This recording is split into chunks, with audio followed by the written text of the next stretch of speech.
On this episode of the podcast, we talk about the time budget calculator that's designed to help you redeem your time and how to create your own time budget calculator. We also talk about why you need a commitment tracking system to deal with all of your open loops. This is one of my favorite things that has had one of the biggest impacts on me and my business. I'm a little fired up because it's so true. And we also talk about on this episode and incredibly easy hacks, like lots of them, on how to help avoid overwhelm, get more of your time back, and be more effective in the work that you're doing. What's up, my friend? I am Ryan Coral from Studio Sherpas, and this is episode 292 of the Grow Your Video Business podcast, the show for corporate and commercial filmmakers that are wanting to build a business without burning out. On this show, we talk about the business of production, including sales, marketing, mindset, and productivity, something I'm very familiar with after having run my own video business. Currently, I'm at year 17, and I've built a 7-figure video production company. I think that's crazy because my 17-year-ago self would be like, that's insane. How are you going to do that when you're charging like $12 an hour for the videos that you're doing? So thank you for being here. I'm fired up for this episode. It's one of my favorite topics, including one of my favorite books from this year and one of my favorite people, Jordan Raynor. Whew.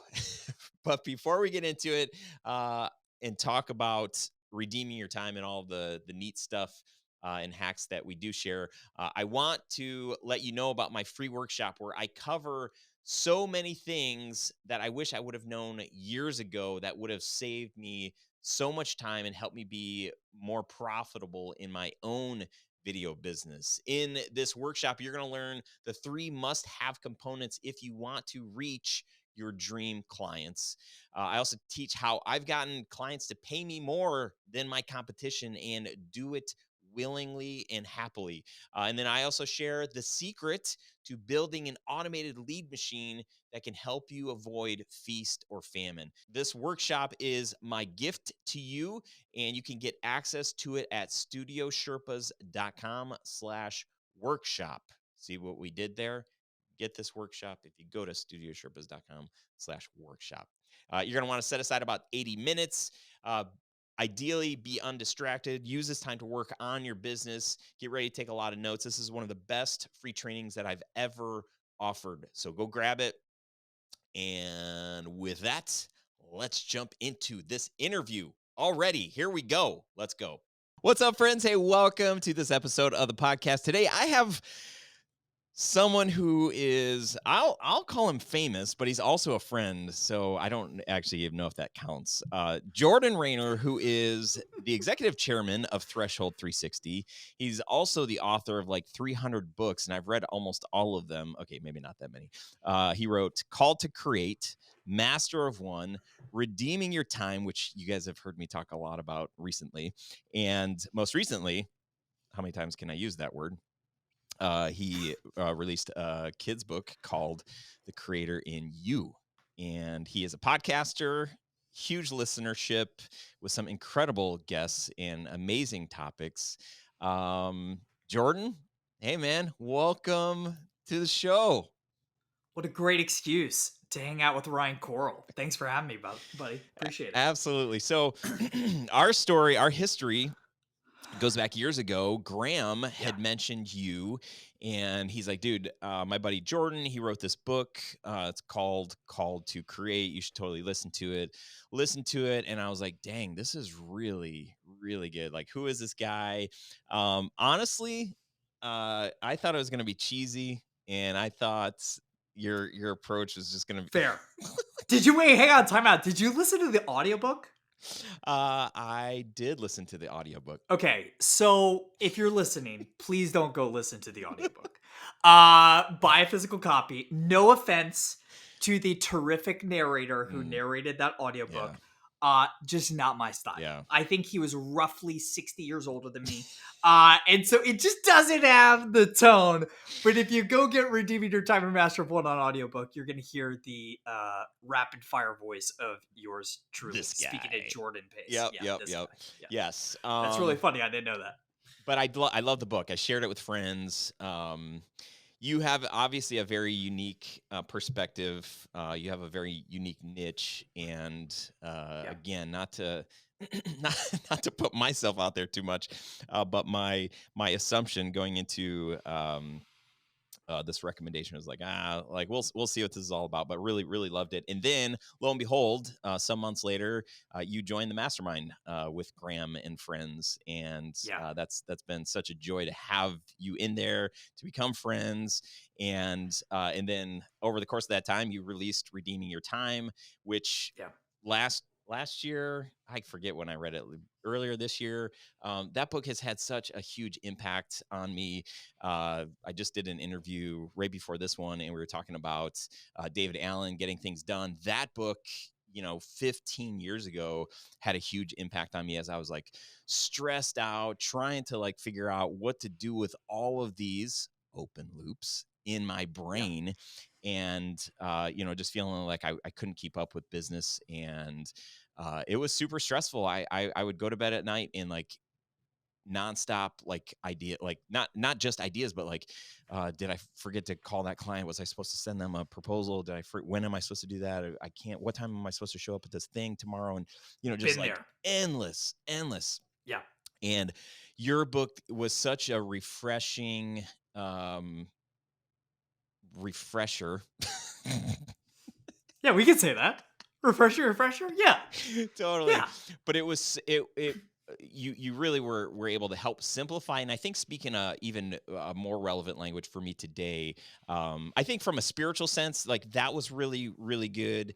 But also just from a very practical, like here's how you can redeem your time. And Yeah.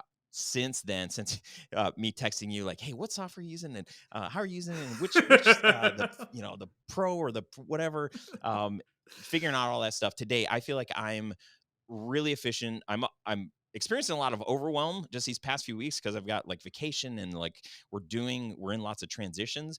But I'm grateful for the process that you've laid out in the book Redeeming Your Mhm. Time, because I feel like if I didn't have that, oh man, I would not be able to go to sleep at night without worrying and thinking I was forgetting something, and Yeah. gonna be late and all that Dude, stuff. So I get it. I used to be in that position of overwhelm and laying in bed at night and worrying about tomorrow. And man, I haven't experienced that in a decade, honestly. Right? I never feel like I'm gonna drop the ball on. So it's mhm, not saying I'm yeah, perfect, but man, I just never have that feeling of dread. And I remember, when I learned a lot of this stuff, I was running an agency. Not a video agency, right? But a digital agency, not that much unlike the businesses a lot of our listeners yeah, are running right now.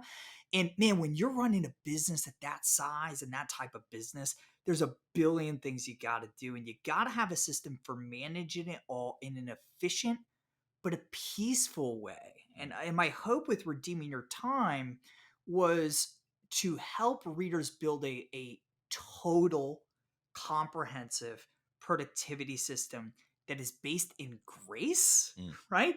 That allows you, knowing that things are going to blow up, knowing you're going to have vacation, knowing you're going to have travel and crazy seasons of life, but being able to have grace with yourself and get back to some semblance of normalcy pretty quickly.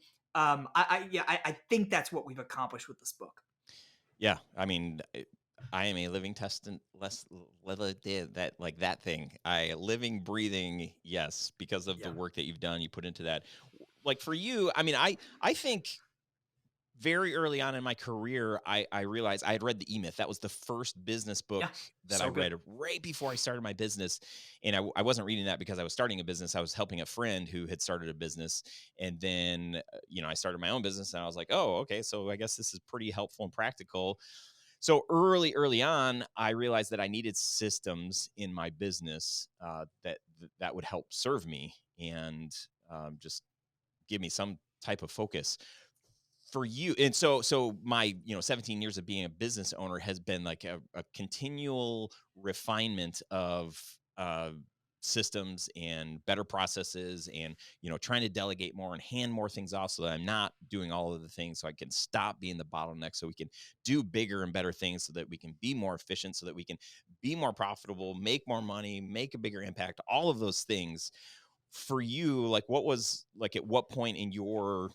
journey did you realize that, man, I think it starts with the problem of like, I don't have a system, I need a system. Yeah. uh where did it start for you? Totally. Yeah, it's a good question. So, I spent my whole career as an entrepreneur. My first company was really small. Me and two other people. We got bought out by kind of the 800-pound gorilla agency in our space, which was very tiny, Mm, right? So, the space I was operating in was in the digital political space, helping candidates raise money online. This is going back to 2010-ish, when this is still pretty nascent, mm, right? And so the 800-pound gorilla in my space was still only like 7 employees, right? And so we went there, and we just had a really big vision of owning that market in a really fast period of time. And we just knew that in order to scale an agency, right? It's a very people heavy business, as our listeners know. It had to be on the backs of great personal mm. systems, right? Everyone in the organization had to be able to manage all of their stuff, all of their open loops, as you alluded to before, but also corporate systems throughout the organization, stuff like SOPs, standard operating procedures, and all that good stuff that really took a lot of the thinking out of how to deliver the product to clients, so that the team's creative energy was freed up to do the thing that we Right. were paying them to do, which is to create and innovate and ideate, et cetera, et cetera, et cetera. And so, by the grace of God alone, we were able to figure that out at the business that acquired mine. And we grew it from 7 to, I don't know, 25 people in about 18 months, Oh. something like that. It was crazy growth, and the business was super profitable. And I'm really proud to say that business is still thriving and has thrived without me directly involved in it for about a decade now. I'm still very close with the team over there. So yeah, but like systems, both personal and corporate, um, were the necessary foundation to that exponential growth. Mm. Yeah, that's awesome. So that's Threshold 360. No, that was a business. Thank you. That was a business called Engage, this agency out of DC. And Thresholds, this fun business that I had the privilege to run as CEO for 2.5 years. Again, by God's grace alone, we grew that one. I took over the business when it was 5 people, and we grew to 125, 130 people in 2.5 years. That's it. That's including contractors, right? That were relying on Sure. us Yeah. for a salary. But yeah, it was a heck of a ride, right? And that business is even doing really well without my direct involvement. I ran it as CEO for 2.5 years, and then passed the baton to my successor about 3 years ago. And the businesses continue to grow. But again, it's all about personal and corporate systems. I Mm. remember in my exit memo, I wrote an exit memo to my leadership team uh, as I was leaving Threshold with kind of my 8 top lessons learned Mm. during my 2.5 years running the company.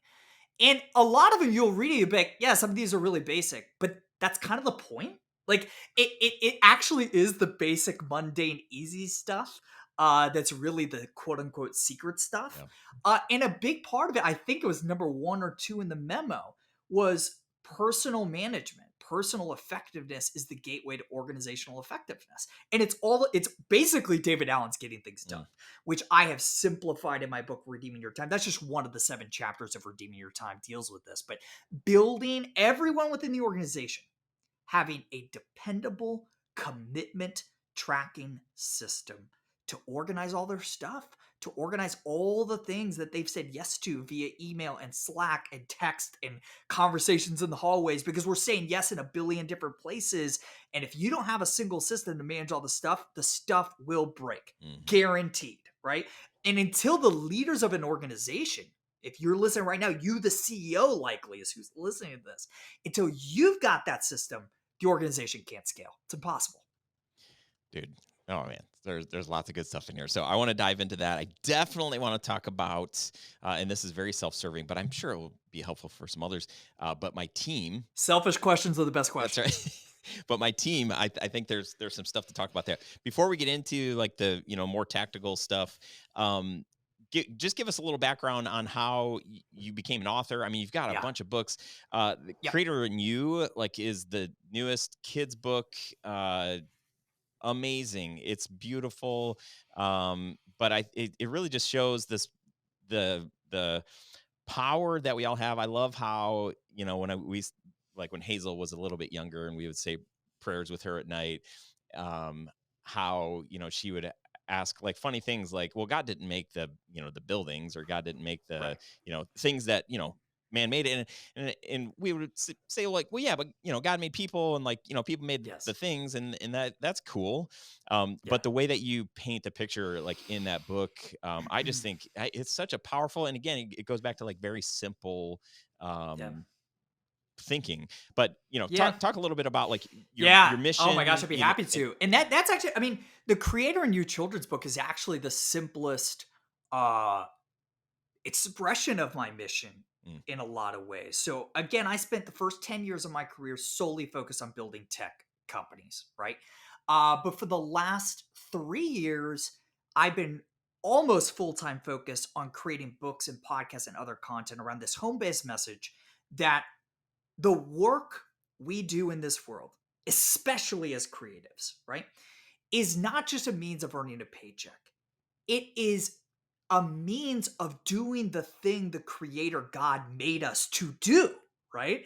In the very first pages of the Bible, the Judeo Christian Bible, in Genesis 1 1, it says that God himself created. I would argue God himself was the first entrepreneur who took a risk to create something new for the good of others. But here's the key, he didn't create everything in this world on his own. He could have, right?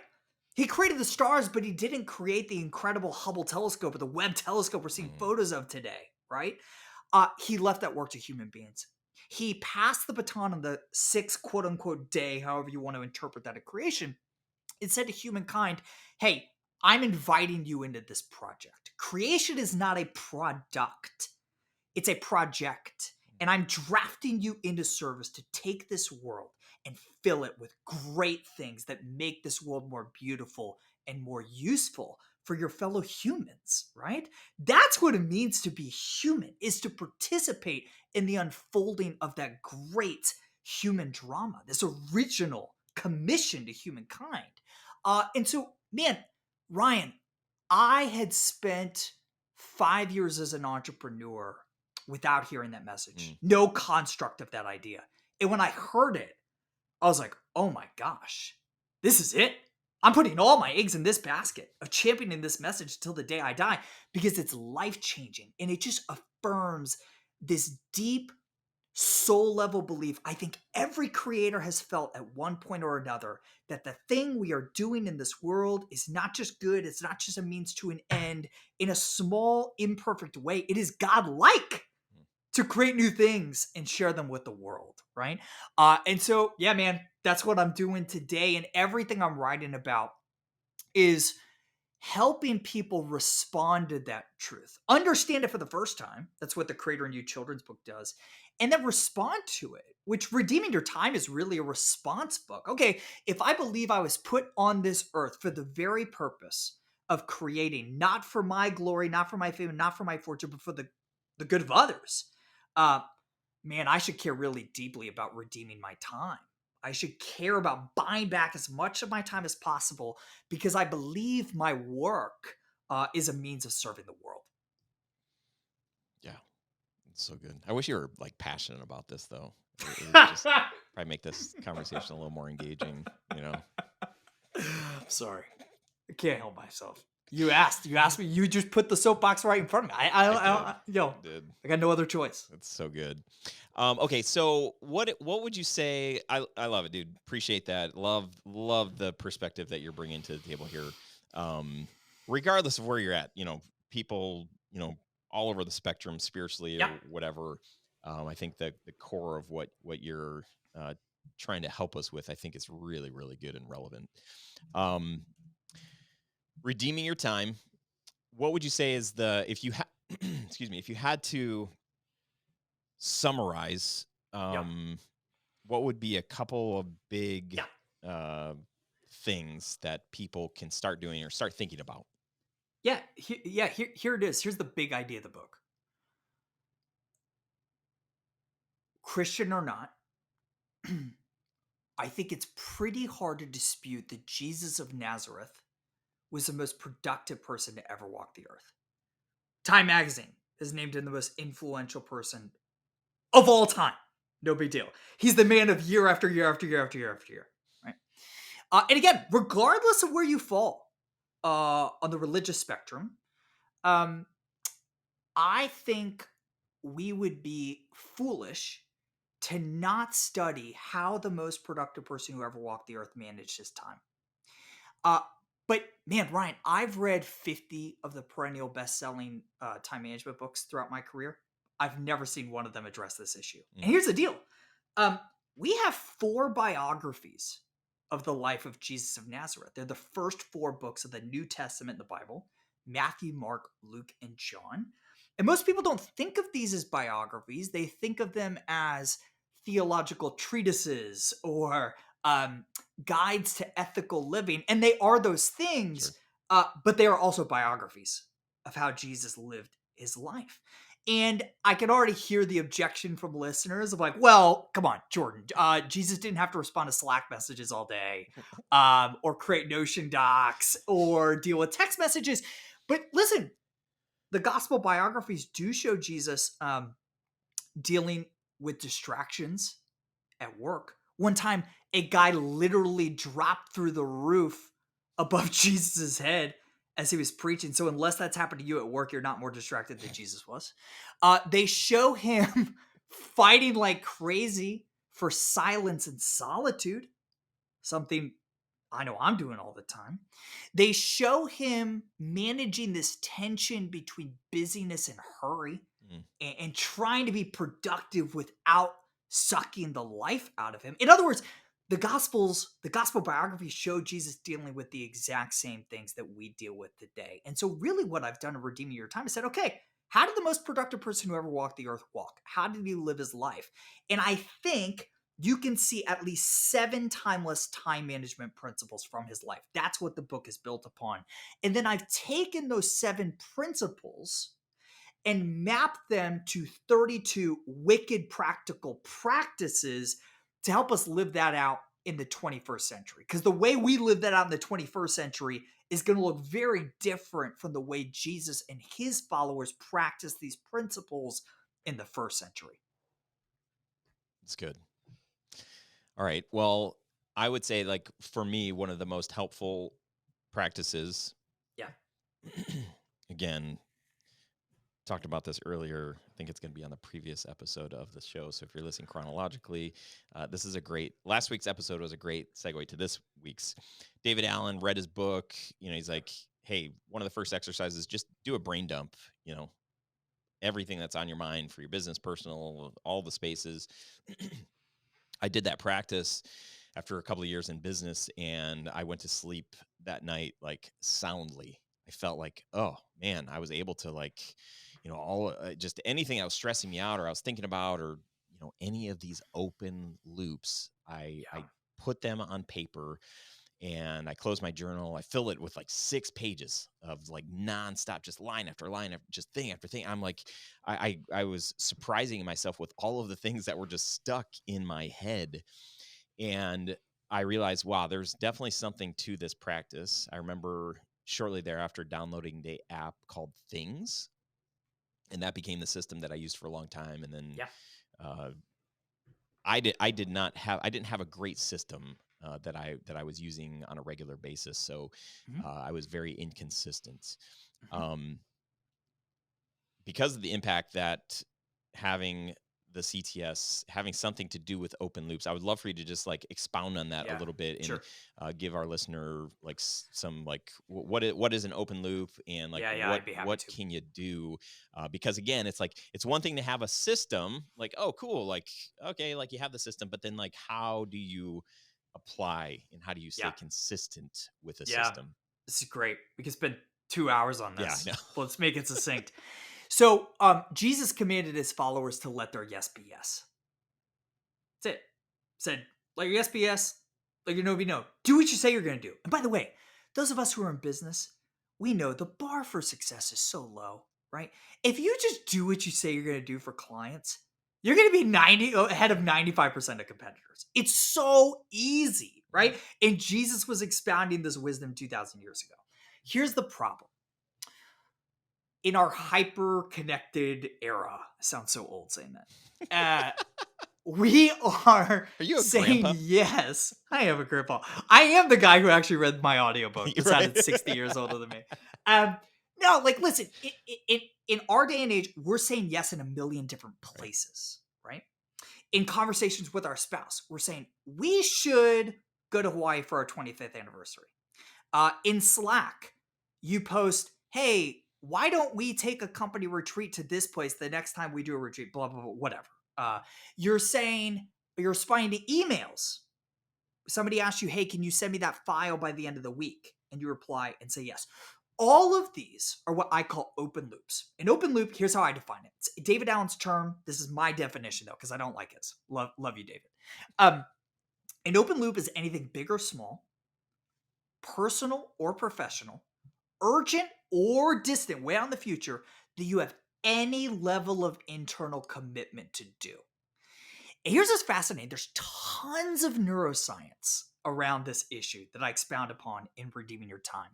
And what it shows is that your brain treats equally all of these open loops, regardless of the size. If I say to my kids, hey, daddy's going to make you Minnie Mouse waffles on Saturday, that's a real one, in case you can't tell. Or I tell my wife, hey, I promise to, I don't know, to book a trip for our anniversary, right? My brain treats them essentially the same. The reason why we have so much anxiety and stress is because most of these open loops are in temporary containers in a million different places, or even more dangerously, in our brains alone, right? But here's the beautiful truth. You don't actually have to do the actions. You don't actually have to close the open loops in order for your brain to let them go.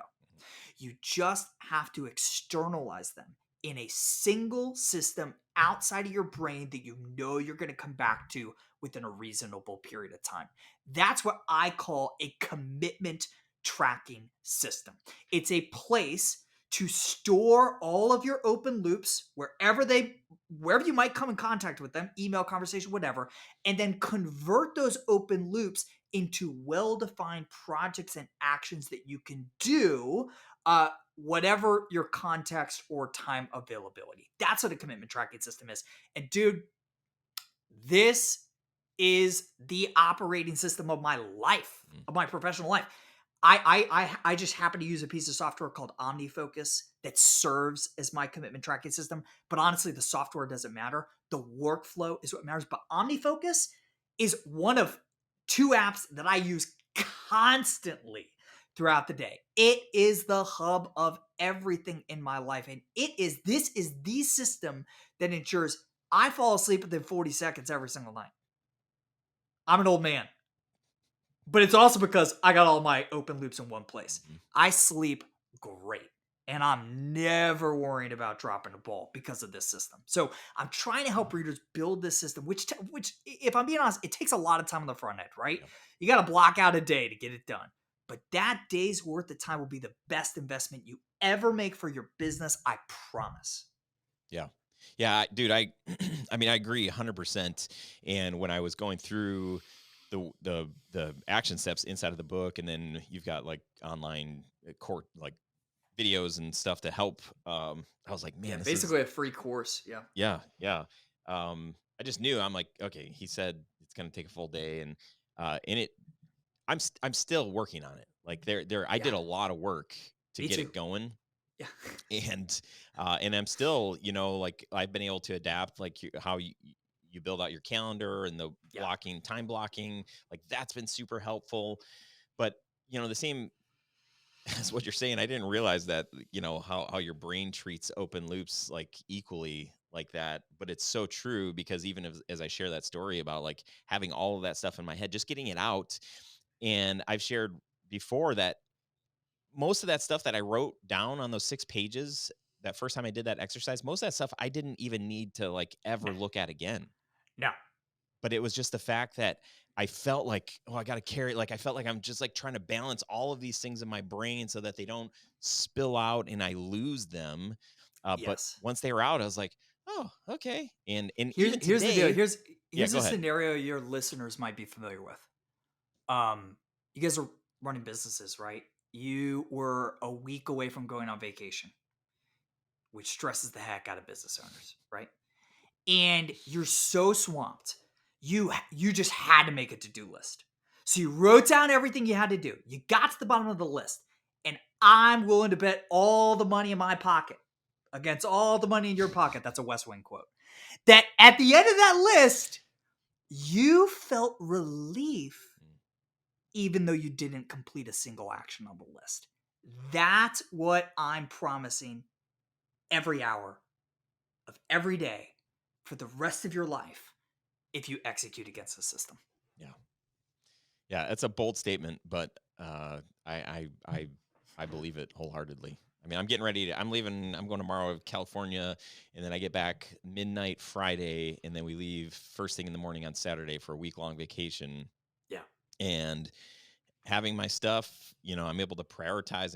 But the fact that it's in my CTS, I feel okay, cool. Like, You're comfortable with what you're not doing yeah, because you know what you're not doing. yes, dude, that's good. Is that your quote or is that That's David Allen. something? Okay, dang It's it. David Allen. The only way you can be comfortable with what you're not doing is by knowing what you're not doing. Right? And a single location to store all of your commitments is the only way you could do it. Mm, yeah. Yeah, that's really good. So let's just say, I used Todoist. I tried OmniFocus. I just couldn't get it. Like, Yeah. I just felt like it didn't work. Todoist is great. Yeah. It's great. Using it, whatever system, the most important thing is to have a system. So people Yeah. are okay. Like in open loops for me, I've got a list of like, I try to think through all of the different things. Facebook Messenger is one where I'll get a message from somebody. Somebody just messaged me the other day. They're like, "Hey, do you know any motion designers?" And I was like, "Yes." Actually, shoot me an email. So I at least Yes. got it out of my Yeah. Facebook message. Yeah. And Yeah. That's good. but when I go through my list of open loops, I've got, okay, Facebook message, text message. So I've got to scroll through like a week's worth of messages just to make sure I'm not missing anything.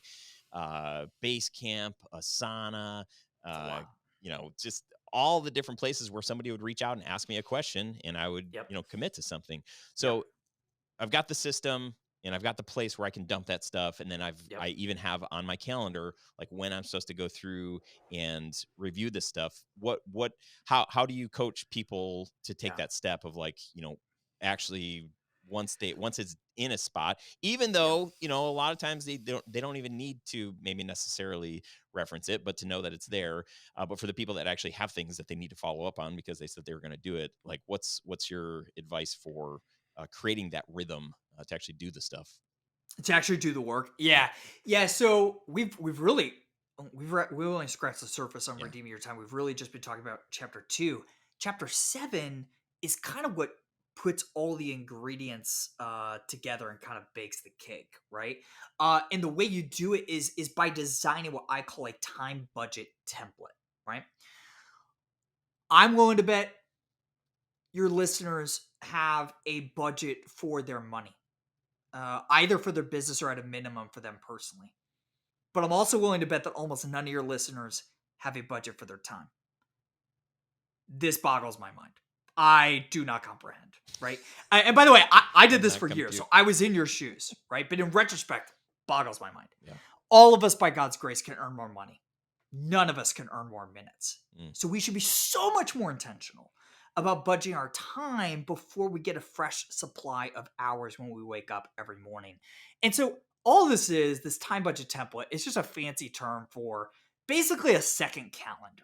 So I know today when I look at the red hard landscape of my calendar that from 4 to 4:45 p.m. I've got an appointment with somebody, with Ryan Coral on the amazing Grow Your Video Business podcast, right? You can clip that out later as my endorsement for the show, right? Um, that's the hard landscape on my day.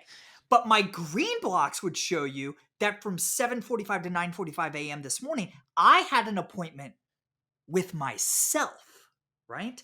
That's the distinction between these two calendars. That green calendar is my time budget template. Once I've got everything red calendared on my calendar, the appointments I have with others, the leftover stuff is the budget for what I plan to work on throughout my day. And that, of course, is mirrored with my commitment tracking system, right? The commitment tracking system stores all the very detailed outlines of projects and actions that I got to complete. The calendar, my time budget template, represents when I'm going to work on what from my commitment tracking system. And the challenge for business owners, especially in this world of agencies and providing services, is you have so many appointments with other people that you are constantly in reactionary mode. Mm, All you do is respond to clients, respond to emails, respond to all these things throughout the day. You're not proactively taking the lead in scheduling time to, for example, draft a hiring profile for the next member of your team or delegate stuff to a contractor or your assistant, whatever it is. The time budget template helps you get there. Now, there's a lot of other stuff you got to do before that. For example, you got to, I would argue, you got to confine when you're checking your email and Slack and all that stuff throughout the day. It's a huge critical step. But once you're doing those things, the time budget template is what enables you to not just be reactive, but proactive for building your business and taking it where you think it should go. hmm Yeah, yeah, really good. That's been was fortunate enough a long time ago. Somebody taught me about time blocking, Yeah, and that's all this his is. was more like, hey, Mondays are the days that I'm focused on sales, and Tuesdays Yeah, marketing, and Wednesday was like business operations. yeah, But even being able to break my week down like that was like really really helpful. One of the best things, like totally worth my 15 or $20, whatever the book cost, yeah. redeeming your time, was I was almost immediately able to stop leaving my Gmail tab open. Yes. And for the Oh, longest time, I've tried inbox zero, which I totally think that's dumb today, but if you're doing it, fine, whatever, but like I just sent you an email, so you're not at inbox zero anymore. um I've bought into the idea that you can't run a business leaving your inbox open the whole time, yeah. all day, because it's distracted. But I would complete a task and then be like, okay, what do I do? Well, let me just open up my email. Let me look at what, Oof. if anything popped in there, and placing that over anything that I've already like labeled as priority, my top one, two, or three priorities for the day, for me to hop in email and assume that there's going to be something bigger, or just to make sure that there's not, when I've already said like, hey, if there's one thing that I do today, like I have to do this thing, but to be interrupted, to be sort of like sidelined and lose any type of focus that I had, such a bad practice. So Yeah. So this is one of 32 practices in the book. Can I just yeah. like give it away? Because I think this is probably the most valuable practice, right? And I'll say this. I think this is going to be a bold statement, but I've thought it through carefully. I mean every word I'm about to say. It is impossible to do your most exceptional work and growing your business if you are not in control over when you check incoming messages. It's impossible. And I'm going to talk to you. So I have now, in addition to the book, I have through group coaching, um, walked, I don't know, about 1,000 readers through the 3 steps I'm about to recommend you take. Uh, Nobody, when surveyed, nobody has ever reported missing anything urgent. And everyone who's responded to that survey has reported doing their work up to 3 times as fast, right? It's insane. It's too good to be true, but it's true. Here are 3 steps. Step one, You can do this in 15 minutes after you listen to this podcast. Step one, choose when you're going to check your messages every day. Um, I want your listeners to imagine for a second that the mailman uh, has stopped coming to your house once a day and he started showing up to your house 200 times a day. Oh man, it's so good. It's funny because it's true. Yep. But he doesn't stay at the curb. He gets out of his truck. He goes to your front door. He rings the doorbell. And you get up for whatever you're doing to answer the door? Oh This is man. crazy. You got to choose when you're going to check your messages every day, not the mailman, right? And what's way more important than the number of times you check your messages is that you choose, right? Listen, as I'm spending most of my time these days writing, I check my email once a day. But when I was running a big company and I was a very sales driven CEO, I checked it more. But even then, I only checked my email 3 times a day. And we grew 50% a quarter, some quarters, right? So choose when you're going to check a message, whenever you want, 10 a.m., 12 p.m., 1 p.m., whatever. Then step two, build a list of VIPs that can have access to you all the time, not just those predetermined times, right? My list of VIPs is very short. My wife, my kid's school, my assistant, investors, that's pretty much it. Add them to the favorites list on your iPhone, or if you're an Android user, your people list, and then put your phone on Do Not Disturb. Step three, after you've chosen when you're going to check your messages, you've made a list of VIPs who are exceptions to your rule set. The final step is setting clear expectations about your response time. You can't just stop cold turkey responding to texts immediately. You got to send your VIPs a message that says something along the lines of, hey, in an effort to better serve the work, serve my family, whatever, an effort to be more focused. From now on, I'm only checking text messages, emails, phone calls at X, Y, Z, A, and B times, right? However, you're a VIP in my life. You probably don't want to use the term VIP. Make up your own term, right? You're a VIP. So if you need me urgently, do not text message me. Do not email me. Do not Slack me. Call me on my cell. And if I'm available, I'll answer every single time. If you do those 3 steps, you ain't going to miss anything urgent. You're going to do your work a heck of a lot more quickly. And if you don't, email me and I'll send you the $20 back that you use to buy redeeming your time. There you go. Drop the mic, walk away. There you go. I even love that part. It's subtle, but saying to somebody, if I'm available, I'll totally take your call, right? Yeah. And being available, like you still get to choose Yes. if you're available, right? It's 100%. not just like, oh, you're not doing anything in the moment. You're not, in the bathroom, so you might as well take the call. It's like, no, no, no, no, no. Like if you're on your way or you're about to like take your daughter out to pancakes or whatever, You can like ignore it. might not be the best time to take the call, right? That's You're right. available, right? You're not in the middle of Yeah. a conversation with You're somebody going to be else, but notified of the call, but you're in control as to whether or not you answer it. yeah. So what would you say to the version of me from 10 years ago that you're telling me this, like, just choose when you're going to check your messages. If you could no more than 3 times a day, ideally 1 time a day, I'm going to be like, dude, well, like, I what don't if, think 1 time's ideal, for the record. okay. If Okay. you're running a business that is serving clients, you can't check your email just once a day. It's just not practical. Yeah. But I do think you could pull it off 3 times a day. I Okay. think that's possible. Because here's the deal. What your clients want most is not instant responses from you. What they want are results and creativity and new ideas that move their businesses forward.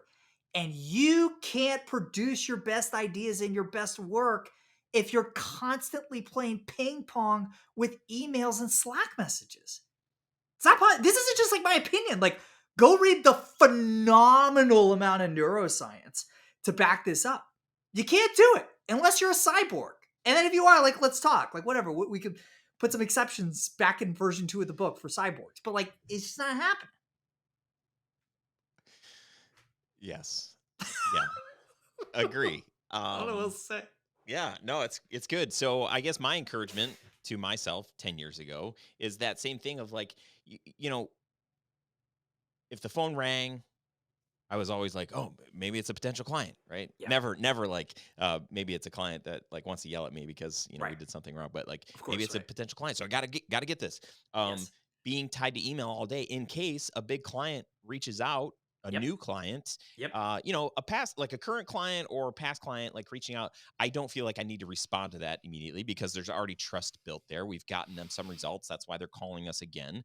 So it's all like the new opportunities. I want to be like ready, and I think there's just a something that we believe that if we're not available from 9 to 5 and we can't respond to them within 20 minutes, 30 Yep. minutes, then Yep. we might lose out on that opportunity. Yep, totally. I trust me. Trust me. Oh my gosh, I get this, right? I have fought this temptation my entire career. I can just tell you from my experience and the experience of a lot of people who have grown businesses at obscene rates. It's not true. Mm, And really what it is, it's an addiction that we have to quick highs, right? We love the slot machine that is Gmail. We're addicted to it. I'm addicted to it. I still am, yeah. right? And I do a pretty good job of managing that addiction, right? But it's still there, right? I think you got to recognize that. And I think once you recognize that, it makes it easier to resist it. But here's the deal, even if you can't, let me offer you a hack, a way out. Set up alerts for specific types of emails. So Mm, if it's sales inquiries where you're like, oh my gosh, no, I just can't convince myself not to respond immediately, go to Zapier, set up an automation that will automatically call your phone or send you some other alert that bypasses your systems, right? That alert you of sales inquiries that match a very specific search query in your email notifications, whatever, right? If you got to do it, do that. But please do that and don't open up Gmail, because when you open up Gmail, you're oh, going to be distracted by all the emails from your incompetent project manager that's stressing you out and keeping you from focusing on the work you're supposed to be focused on right now. There you go. mhm. Yes, beautiful. I will say one other thing to consider is having an assistant, a Yes, VA, somebody that just checks. Like my assistant checks my email 3 times a totally. day, and she will message me. She'll send me a Voxer that says, "Hey, this, do you want me to? What do you want me to do with this?" If it's something that she can't do herself, Yes. ideally, she would be returning. If it's a new lead, she's going to be the first one to talk to them and go through a couple of questions just to make sure that they should book a call with me. So. In that, that doesn't have to cost like an arm and a leg. If you just pay No. somebody 3 hours a day, or not Yes. even 3 hours a day. I mean, if you're just if their only job was to look for new leads or new inquiries, if you don't do a zap like Jordan Yeah. just mentioned, to have somebody that's combing through all that stuff, super helpful. The other hack, you got to get the book. It's like $20 at most. Get the stinking book. So Jordan, I apologize if I'm giving away all the secrets, but the other No, it's best fine. thing Give that I them all. took, Trust me, you can't give them all away in an hour. my other favorite technique Oh, was yes. anytime I would open up Gmail, right? So Tell Studios, even Studio Sherpas, they're both tied to our Google G Suite, whatever it's Yep. called now, workplaces or whatever.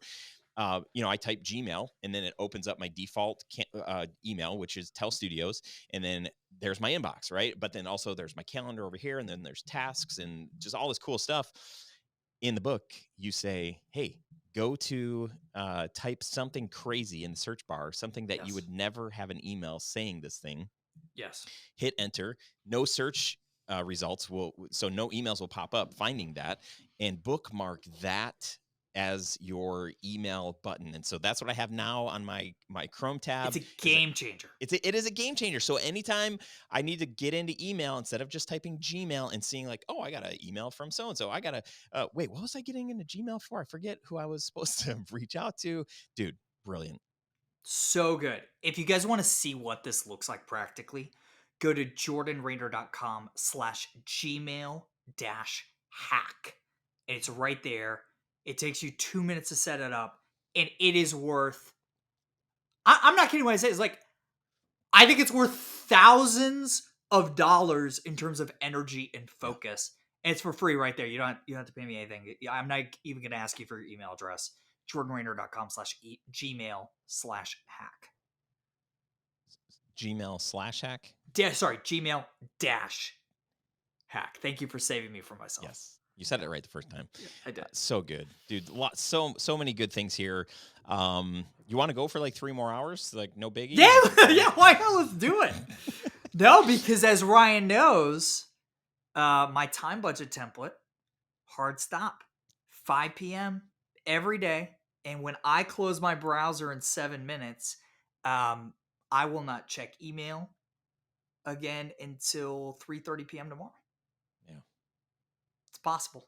love it, dude. So good. Where can you you've got a podcast? I do. Tell us about the podcast. Yeah, Where sure. can people find you?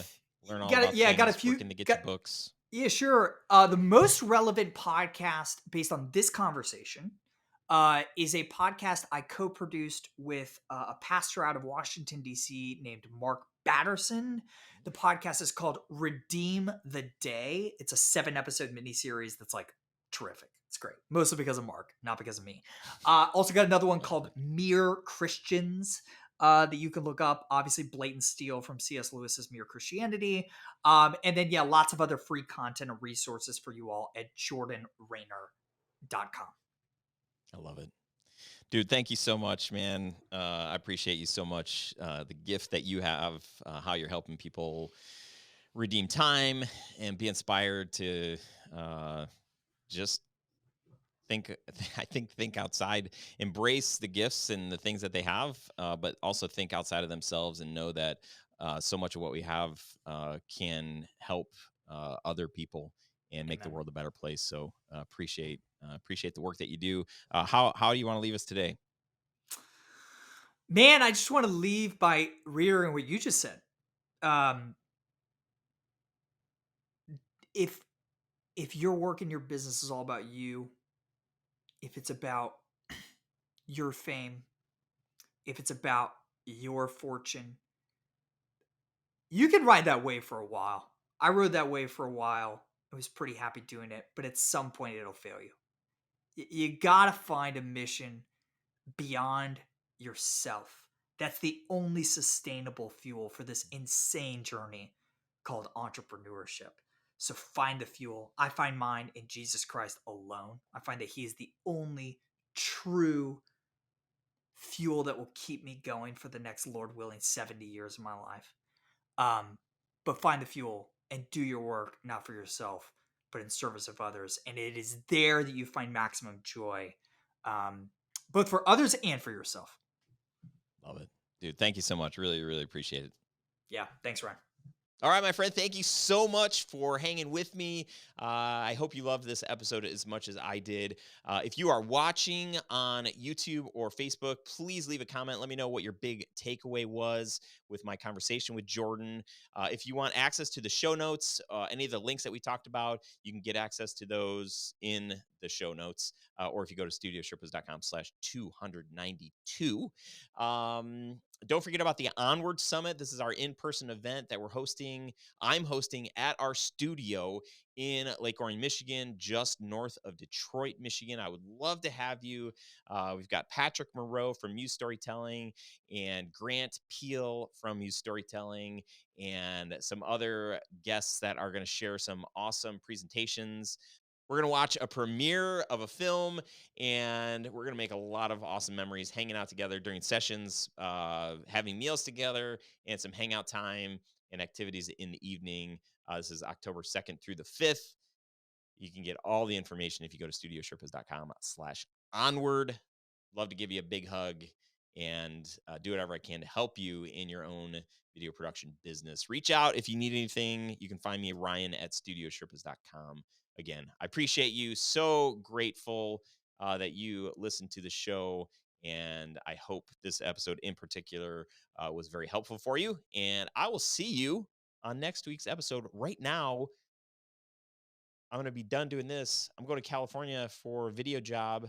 And then I get back from that video job and I'm going on vacation for a week with my family and a couple other families. I'm excited for some rest, relaxation, and come back with some, I think, pretty awesome stuff that we're going to start doing in August and beyond. So stick around. Yeah, I'll talk to you soon. See you. Bye.